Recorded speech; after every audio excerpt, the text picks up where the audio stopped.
America दोस्ती ज्यादा शिद्दत से निभाना चाहता है या दुश्मनी, ये तो अब तक स्पष्ट नहीं हो पाया है, क्योंकि जिस तरह की परिस्थितियां बनी, दुश्मनी खत्म करके एक डील के माध्यम से ईरान के साथ समझौता होने ही को था कि फिर वो हुआ जिसका शायद कहीं ना कहीं दबी ज़बान में जिक्र हो रहा था और मन ही मन इस बात का डर भी था।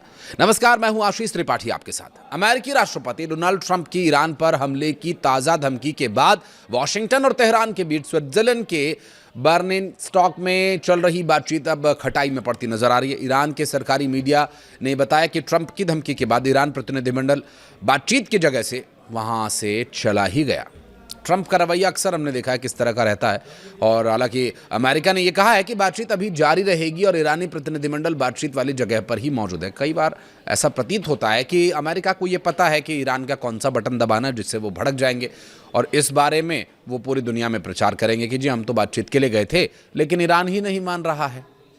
ईरान की सरकारी समाचार न्यूज़ एजेंसी इरना का कहना यह है कि इस्लामिक रिपब्लिक ऑफ ईरान के प्रतिनिधिमंडल ने मध्यस्थता करने वाले पक्षों में से एक कतर के प्रतिनिधिमंडल के साथ बैठक करने के बाद उस इमारत को छोड़ दिया जहां बातचीत हो रही थी। एजेंसी ने आगे ये भी बताया कि जिस समय स्विट्जरलैंड में बातचीत शुरू हुई, उसी समय डोनाल्ड ट्रंप ने एक्स पर एक संदेश में ईरान के खिलाफ अपनी धमकियों और बयानों को दोहराया। ईरान की एक न्यूज़ एजेंसी तस्नीम ने यह बताया कि प्रतिनिधिमंडल अभी भी बातचीत की मेज पर नहीं लौटा है। वहीं अमेरिका के एक सीनियर राजनयिक का यह कहना है कि ईरान का प्रतिनिधिमंडल बातचीत वाली जगह पर मौजूद था।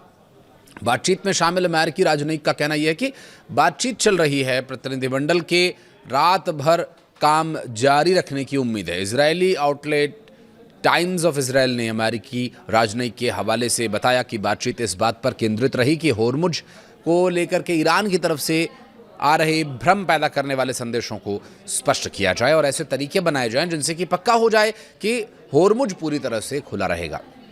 देखिए, रही बात होर्मुज की, तो ईरान के पास ऐसा कोई कारण नहीं है कि वो होर्मुज को किसी भी तरह से बाधित करे। सिर्फ उसमें एक बात अमेरिका की ओर से जो पेंच अटकाया गया था, सिर्फ वही एक विषय अब तक नज़र आता है कि अमेरिका और इजराइल के द्वारा किए जा रहे हमलों की वजह से उन्होंने यहाँ पर मजबूरी में इस मार्ग को बंद किया था। अन्यथा उन्होंने इससे पहले भी कभी इस तरह की कोशिश नहीं की कि लोगों को वहाँ पर नाहक परेशान किया जाए और स्ट्रेट ऑफ होर्मुज पर कब्जा कर लिया जाए। इस तरह की परिस्थितियां पहले कभी देखने को नहीं मिली। इसलिए ये बात तो पूरी दुनिया जानती ही है कि ईरान ऐसा नहीं करेगा। ईरान की कोशिश यही है कि उनके देश में शांति बनी रहे और स्ट्रेट ऑफ होर्मुज से जो आय होगी वो अपने नुकसान की भरपाई से करेंगे। बहरहाल आय होगी या नहीं होगी एक अलग विषय है, लेकिन अब इसके पीछे की जो पूरी पटकथा है वो यहाँ से शुरू होती है कि इजराइल और अमेरिका के बीच युद्ध हो या ना हो, शांति हो या ना हो, डील फाइनल हो या ना हो को लेकर के हाँ ना की स्थिति बनी हुई थी। अब जेडी वेंस का वो बयान तो आपको याद ही होगा जिसमें उन्होंने कहा था कि डोनाल्ड ट्रंप ही एकमात्र एक ऐसे व्यक्ति इस पूरी दुनिया में हैं जो इजराइल को सपोर्ट करते हैं और इजराइल के प्रधानमंत्री से उनकी दोस्ती है, और तमाम बातें जो इजराइल के पक्ष में उन्होंने कही थी कि इजराइल ही हमारा भाई है, इजराइल ही हमारा यार है। तो ये सारी बातें उस पटकथा के पीछे की शुरुआत है, क्योंकि अमेरिका को पावर चाहिए, पैसा चाहिए और पूरी दुनिया में स्वीकार्यता चाहिए। उसके लिए वो किसी से भी लड़ सकते हैं और किसी के साथ भी दोस्ती कर सकते हैं, किसी के साथ भी दुश्मनी कर सकते हैं।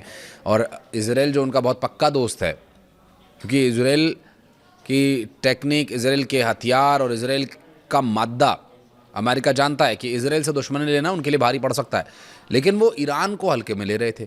अब ईरान के साथ डील समझौता इजराइल इस बात के लिए तैयार नहीं था, तो इस हाँ ना और कहा सुनी के बीच खींचतान की स्थिति अमेरिका और इजराइल के बीच बनी, और इस बातचीत को, इस खींचतान को, इस हॉट टॉक को थोड़ा सा नर्म करने के लिए, उनके प्रति एक बार फिर से अपना रुझान दिखाने के लिए संभवतः ईरान के खिलाफ अमेरिका के ट्रंप ने ये बयान दिया, और उसके बाद ये स्थिति बन गई है कि जहां डिजिटली साइन करके अमेरिका ने अपनी सहमति जताई थी, तो वहीं आमने सामने की मेज पर जब बातचीत की बात आई, उससे पहले ही डोनाल्ड ट्रंप ने सोशल मीडिया पर एक पोस्ट करके ईरान का वो भड़काऊ वाला बटन दबा दिया। अब ईरान तो ईरान है, फिर ईरान ने इस पूरे विषय को बहुत ही गंभीरता से लिया और उन्होंने कहा कि अगर ऐसे बात करनी है तो हम बात नहीं करेंगे। अब तक जो जानकारी सामने है, जबकि अमेरिकी राजनयिक का ये कहना है कि वो बातचीत के लिए आए, लेकिन सामने आ रही खबरों के अनुसार ईरान की सरकारी मीडिया ने दावा किया कि लेबनान में इजराइल की कार्रवाई के जवाब में ईरान ने होर्मुज को बंद किया है। अमेरिका का ये कहना है कि ये बहुत ही महत्वपूर्ण समुद्री जलमार्ग है, पूरी दुनिया जानती है इसमें नया क्या है। राजनयिक ने बताया कि बातचीत में लेबनान से जुड़े मुद्दों पर चर्चा बहुत जरूरी है, लेकिन लेबनान या हिजबुल्लाह कोई सीधे तौर पर शामिल नहीं है। 82 मिनट तक चली बातचीत, फ्रीज की गई संपत्ति को वापस करने पर कोई बात बनी नहीं। जेडी वेंस ने वार्ता के दौरान यह भी कहा कि पिछले कुछ घंटों में अच्छी प्रगति हुई है। उन्होंने यह भी कहा कि अमेरिका और ईरान मिलकर के शांति और समृद्धि के लिए काम कर रहे हैं। और वेंस के मुताबिक ट्रंप चाहते हैं कि दोनों देशों के रिश्तों में नया अध्याय शुरू हो और बीच बीच में फिर वो अपने व्यंग्यात्मक और विरोधाभासी बयान भी देते रहें। तो कैसे होगी बातचीत? अगले 10 साल में पश्चिम एशिया की तस्वीर बदले जाने का दावा वो कर रहे हैं। पाकिस्तान और कतर की मध्यस्थता में चल रही इस वार्ता का मकसद क्षेत्र में तनाव को कम करना और स्थायी शांति स्थापित करने की दिशा में आगे बढ़ना है। लेकिन क्या ऐसा संभव हो पाएगा? एक तरफ आप बातचीत के लिए बुलाते हैं, फिर पीछे से सोशल मीडिया पर जाकर के कुछ ऐसी बात कर देते हैं जिससे कि उन्हें बुरा लगे या उनके लिए उनके जो अस्तित्व को लेकर के आप सवाल खड़े कर देते हैं, फिर वो भी जवाब देंगे और फिर सवाल जवाब के सिलसिले में फिर बातचीत खटाई में पड़ जाती है। हालांकि जो 60 दिन का समझौता हुआ, उसके बाद अब जो परिस्थितियां बनी, डील साइन हुए डिजिटली और फिर आमने सामने की बातचीत स्विट्जरलैंड के जेनेवा में होनी थी, लेकिन फिर जगह बदली गई और जो परिस्थितियां अभी सामने आई हैं उसको देख करके स्पष्ट है कि ईरान शांति समझौते के लिए तैयार है। लेकिन जिस तरह से अमेरिका रवैया अपनाता है, डोनाल्ड ट्रंप जिस तरह की बातचीत करते हैं, उनकी शर्तों पर बात नहीं हो पाएगी।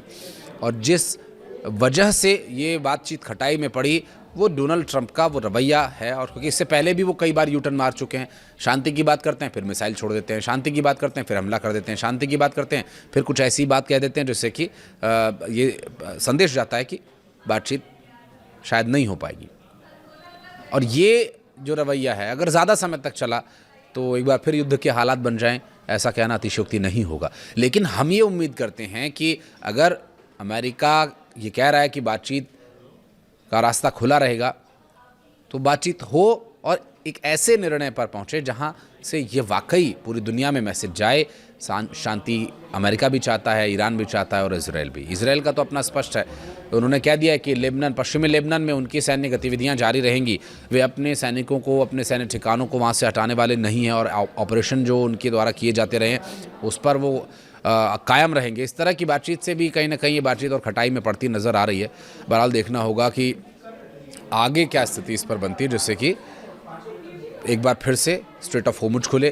कुछ समय के लिए खुलता है फिर बंद हो जाता है, ये बार बार होता है। और इसकी वजह से भी पूरी दुनिया में जो एक आर्थिक संकट की आशंका बनी हुई है वो आशंका बनी हुई है अभी। और ऊर्जा की जो तमाम समस्याएं सामने आती हैं इसकी वजह से, वो तो यथावत हैं ही। बहरहाल आप कुछ कहना चाहें इस विषय पर तो ज़रूर कमेंट सेक्शन में आप बताइएगा। वीडियो को यहाँ तक देखने के लिए बहुत बहुत धन्यवाद।